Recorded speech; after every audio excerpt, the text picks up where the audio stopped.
श्री योगानंद स्वामी कला महाविद्यालय बसमत नगर जिला हिंगोली शैक्षिक वर्ष 2020-21 में बीए प्रथम वर्ष में उत्तीर्ण सभी छात्रों का बीए द्वितीय वर्ष में हार्दिक स्वागत। दोस्तों, बीए प्रथम वर्ष में आपने विश्वविद्यालय ने जो कहानी विधा, उपन्यास विधा, नाटक तथा एकांकी विधाओं को रखा है, उन सभी का ज्ञान आपने ग्रहण किया है और उन विधाओं के साथ आप भली भांति परिचित भी हो चुके हैं। लेकिन अब इस साल आपको अलग सा पाठ्यक्रम रखा गया है। गए साल का भी पाठ्यक्रम नया था और इस साल का भी पाठ्यक्रम आपके लिए नया ही है। विश्वविद्यालय ने इस वर्ष से नया पाठ्यक्रम रखा है। अब मैं आपको कहना चाहूँगा कि हम कोविड-19 की वजह से, इस महामारी की वजह से प्रत्यक्ष रूप में कक्षा में अध्यापन हम नहीं कर सकते, इसलिए हमने ऑनलाइन के जरिए अध्यापन करने का फैसला लिया है और हमारे छात्रों को शिक्षा से वंचित न रखते हुए अपना अमूल्य समय न गवाते हुए ऑनलाइन के जरिए हम अध्ययन अध्यापन की प्रक्रिया को जारी रखेंगे। इस साल आपको दोस्तों 2 प्रश्न पत्र रखे गए हैं, यानी कि एक 5वां प्रश्न पत्र आधुनिक मध्यकालीन तथा आधुनिक कविता है और दूसरा जो प्रश्न पत्र है, यानी कि 6ठा प्रश्न पत्र जो है वह निबंध तथा कथेतर गद्य, इसे यहाँ पर आपके पाठ्यक्रम में रखा है। मेरी तरफ जो है निबंध तथा कथेतर गद्य तीसरे सेमेस्टर का 6ठा प्रश्न पत्र जो है मेरी तरफ है और वह जो 5वां प्रश्न पत्र जो है वह धुले मैडम आपको पढ़ाएगी। मैं दोस्तों आपको इस तासिका में पाठ्यक्रम के साथ आपको परिचित कराना चाहूँगा, क्योंकि जब तक हमारे सामने पाठ्यक्रम नहीं रहता है तब तक हम कुछ भी नहीं कर सकते हैं। इसलिए विश्वविद्यालय के अभ्यास मंडल ने हमारे सामने वह पाठ्यक्रम सम्मुख रखा है और वह निम्न प्रकार से है। तो पाठ्यक्रम क्या है, पहले भली बात यहाँ पर हम जान लेंगे ताकि हमें अध्ययन करने के लिए या अध्यापन करने के लिए भी सुविधा हो सके। तो पाठ्यक्रम में खंड अ आपको रखा गया है, उसमें 6 निबंध आपको रखे गए हैं, यानी कि पाठ्यक्रम में आपको 6 निबंधों का अध्ययन अध्यापन यहाँ पर आपको करना है। पहला निबंध है पूर्ण सिंह, लेखक का नाम जो है पूर्ण सिंह द्वारा लिखित मजबूरी और प्रेम नाम का निबंध आपको रखा गया है। मजबूरी और प्रेम, यह पूर्ण सिंह द्वारा लिखित निबंध आपके सामने रखा है। दूसरा निबंध आपको रखा गया है आचार्य रामचंद्र शुक्ल, जो कि निबंध के निबंधकार के रूप में या निबंध में प्रवीण जो विद्वानों में गिने जाते हैं, वो आचार्य रामचंद्र शुक्ल द्वारा लिखित लज्जा और ग्लानि नाम का निबंध आपके सामने रखा है। उसके बाद तीसरा जो निबंध है बाबू गुलाब राय द्वारा लिखित निबंध व्यापारे वसति लक्ष्मी, व्यापारे वसति लक्ष्मी नाम का निबंध आपके सम्मुख रखा है, उसका भी हमें अध्ययन यहाँ पर करना है। चौथा निबंध आपके सामने आचार्य हजारी प्रसाद द्विवेदी द्वारा लिखित निबंध है, वह देवदारू नाम का निबंध आपके सामने रखा है। देवदारू निबंध के माध्यम से हमें अध्ययन अध्यापन की प्रक्रिया को आगे बढ़ाना है। 5वां निबंध है रामधारी सिंह दिनकर द्वारा लिखित निबंध ईर्ष्या तू न गई मेरे मन से, यानी कि ईर्ष्या मनुष्य के मन में कैसे होती है, एक व्यक्ति के प्रति या एक दूसरे के प्रति की ईर्ष्या भाव कैसा होता है, वह इस निबंध के माध्यम से भली भांति उन्होंने बताने की कोशिश की है। ईर्ष्या तू न गई मेरे मन से, यह निबंध देखते समय हम उसका विस्तार के साथ विवेचन कर सकते हैं। उसके बाद अंतिम एक निबंध है जो प्रेमचंद द्वारा लिखित निबंध है, जीवन में साहित्य का स्थान। हमारा जीवन परिवर्तित करने में साहित्य का कितना बड़ा योगदान होता है, यह यहाँ पर इस निबंध के माध्यम से प्रेमचंद ने बताने की कोशिश की है। वह हम प्रत्यक्ष रूप में निबंध पढ़ते समय यहाँ पर उसको देख सकते हैं। अब इन 6 निबंधों के साथ, यानी 6 निबंध कौन से? मजबूरी और प्रेम पहला, दूसरा लज्जा और ग्लानि, तीसरा व्यापारी वसती लक्ष्मी, चौथा देवदारू, पांचवा ईर्ष्या तू न गई मेरे मन से, और छठा जीवन में साहित्य का स्थान। इस प्रकार के यह 6 निबंध पाठ्यक्रम में रखे गए। बहुत ही रोचक निबंध है। निबंध का अध्ययन करने के बाद हमें भली भांति उसका यथा योग्य ज्ञान यहाँ पर हो जाएगा। हमारे पाठ्यक्रम प्रश्न पत्र का नाम ही है निबंध तथा कथेतर गद्य। अब कथेतर गद्य में आपको क्या रखा है? निबंध तथा कथेतर गद्य में आपको क्या रखा है?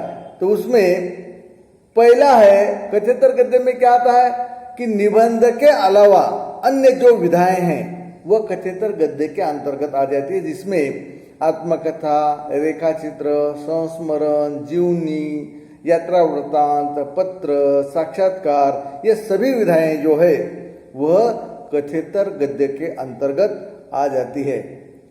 अब कथेतर गद्य में आपको ब खंड में रखा है, तो उसमें नंबर 1 रजिया नाम का कथेतर गद्य यानी कि रेखा चित्र यहाँ पर रखा है।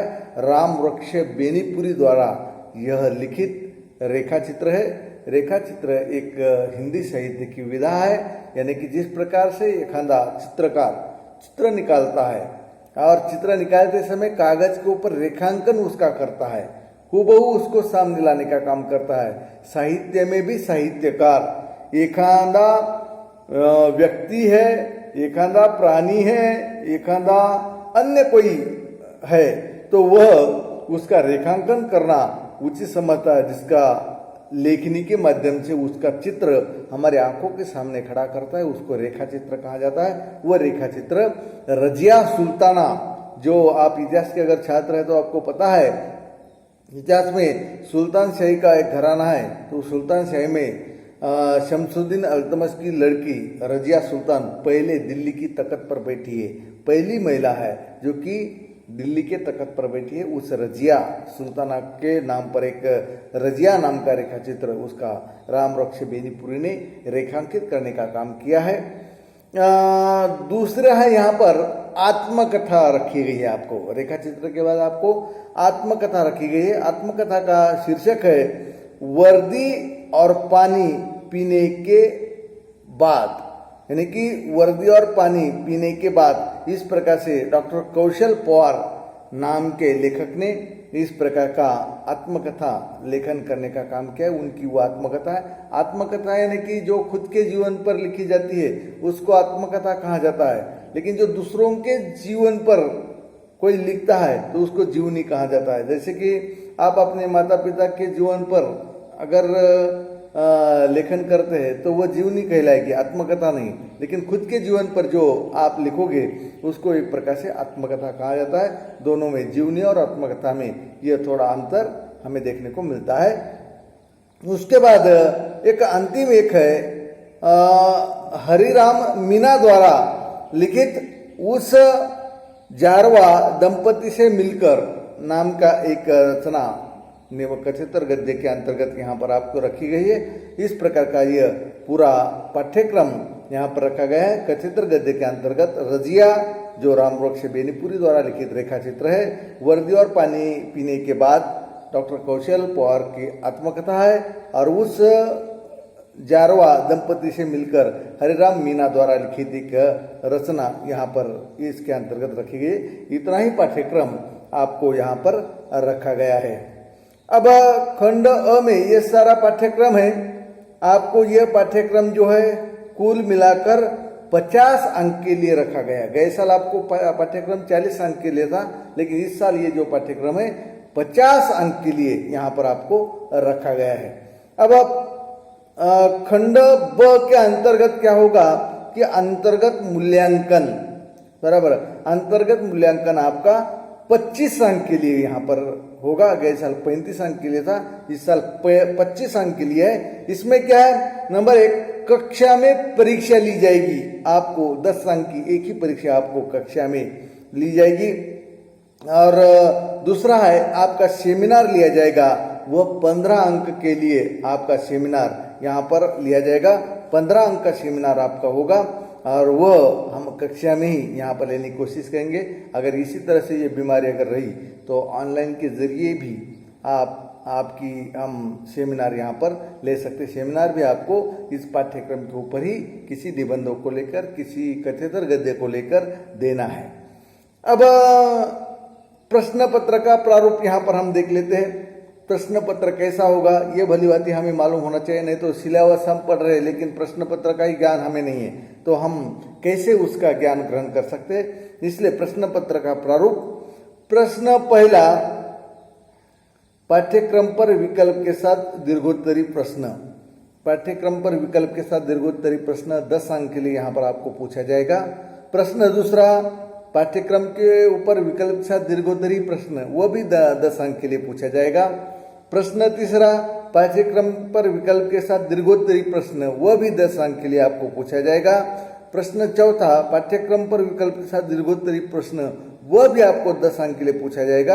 यानी कि कुल मिलाकर पाठ्यक्रम के ऊपर दीर्घोत्तरी 4 प्रश्न आपको पूछे जाएंगे, जो कि 10 10 10 10 यानी कि कुल मिलाकर 40 अंक के प्रश्न पत्र, 40 अंक दीर्घोत्तरी प्रश्न के लिए यहाँ पर होंगे।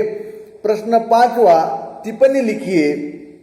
उसमें पाठ्यक्रम के ऊपर विकल्प के साथ टिप्पणी यानी कि वो 5 अंक के लिए। प्रश्न 5वां में पाठ्यक्रम के ऊपर विकल्प के साथ टिप्पणी, वो भी 5 अंक के लिए, यानी कि टिप्पणी 5 अंक की 2 टिप्पणियां पूछी जाएगी। यानी कि 5वां प्रश्न भी आपको 10 अंक का होगा, यानी 5 प्रश्न 10 अंक के लिए, यानी कि कुल मिलाकर 50 अंक का यह प्रश्न पत्र आपके सम्मुख यहाँ पर रखा गया है। तो मुझे आशा है कि यह पाठ्यक्रम आपको पढ़ने में रुचिकर लगेगा, आसान लगेगा। जो भी कोई कठिनता अगर आपको उसमें आ जाती है तो आप बेहिचक होकर हमें भ्रमण ध्वनि के जरिए या व्हाट्सएप के जरिए या अन्य जरिए यहाँ पर आप हमें पूछ सकते हैं। हम आपके सवालों के जवाब देने के लिए हर समय पर हम आपके सामने सम्मुख रहेंगे, तैयार रहेंगे। इसलिए यहाँ पर निबंध तथा कथ्यतर गद्य का यह पाठ्यक्रम इस तरह के का है, वह आप भली भांति ध्यान रखें। इसी के साथ मैं आशा रखता हूँ कि आपको यह पाठ्यक्रम समझ में आया होगा और मैं ऐसे ही दूसरी वीडियो के जरिए आपको प्रत्यक्ष रूप में पाठ्यक्रम को लेकर आऊँगा। तब तक के लिए मुझे इजाज़त दीजिए। धन्यवाद।